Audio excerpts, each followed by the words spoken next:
سحری کے تعلق سے چند سوالات آپ سے کرنے ہیں. سحری نہیں کر سکے تو اب روزہ کس طرح جاری رکھیں؟ سحری تو پانی پی کر بھی ہو سکتی ہے، ایک کھجور کھا کر بھی ہو سکتی ہے. سحری روزہ رکھنے والے کے لیے سنت ہے. اگر سحری کے بغیر بھی کوئی روزہ رکھتا ہے روزہ ہو جاتا ہے.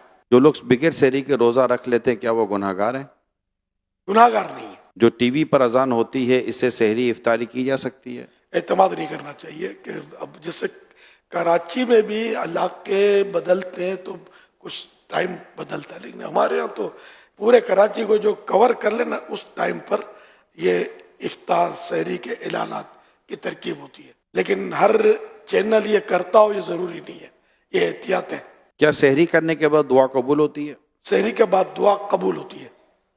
سحری کس چیز سے کرنا سنت مبارکہ ہے؟ کھجوروں کا تو حدیث پاک میں تذکرہ ہے. اللہ پاک کے پیارے حبیب صلی اللہ علیہ وسلم نے ارشاد فرمایا نعم السحور التمر، یعنی کھجور بہترین سحری ہے.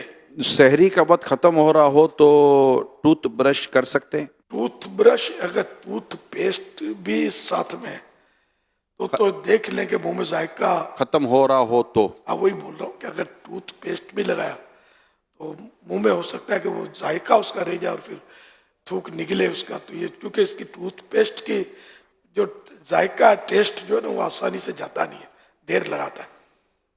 اس لیے احتیاط اسی میں کہ رسک نہ لے. کچھ دیر پہلے کر لیں. اتنی دیر پہلے کر لے کہ منہ کا ذائقہ وہ نارمل ہو جائے. کیا سحری کے لیے سونا ضروری ہے؟ سحری کے لیے سونا شرط نہیں ہے. غسل فرض ہو تو کیا سحری کر سکتے ہیں؟ کیا روزہ بھی رکھ سکتے ہیں؟ ہاتھ دھو کر کلی کر کے سحری کر سکتے ہیں. اگر کسی نے روزہ بھی رکھا اس حالت میں تو روزہ فرض ادا ہو جاتا ہے اس کا. لیکن یہ کہ اگر نمازیں بھی قضا ہو جاتی ہیں تو پھر تو سخت گناہ گار ہے.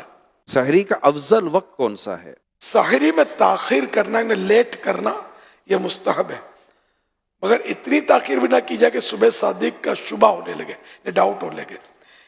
یہاں ذہن میں یہ سوال پیدا ہوتا ہے کہ تاخیر سے مراد کون سا وقت ہے؟ مفتی احمد یار خان صاحب فرماتے ہیں اس سے مراد رات کا چھٹا حصہ ہے. تو چھٹا حصہ جو ہے وہ افضل ہے.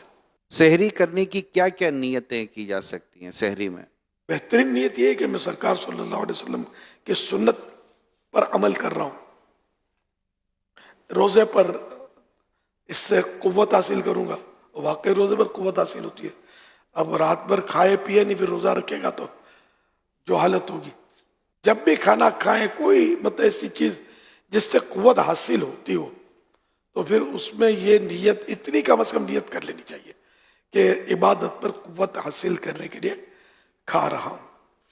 یہ کہ بسم اللہ پڑھ کے کھاؤں گا، سحری کے بعد دعا کروں گا کہ سحری کے بعد دعا قبول ہوتی ہے.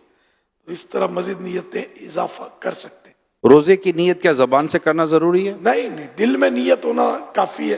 اب دل میں نیت ہے اور زبان سے کہہ لینا اچھا ہے. کیا محلے کی آخری اذان تک سحری جب اذان سے سحری کا تعلق ہی نہیں ہے تو آخری ہو یا پہلی ہو، اگر صبح صادق سے پہلے اذان ہوئی تو اذان دہرانی پڑے گی، اور اگر صبح صادق سے بعد ہوئی تو اذان صحیح ہوئی. اگر اس پر کسی نے کھایا پیا تو اس کا روزہ صحیح نہیں ہوا.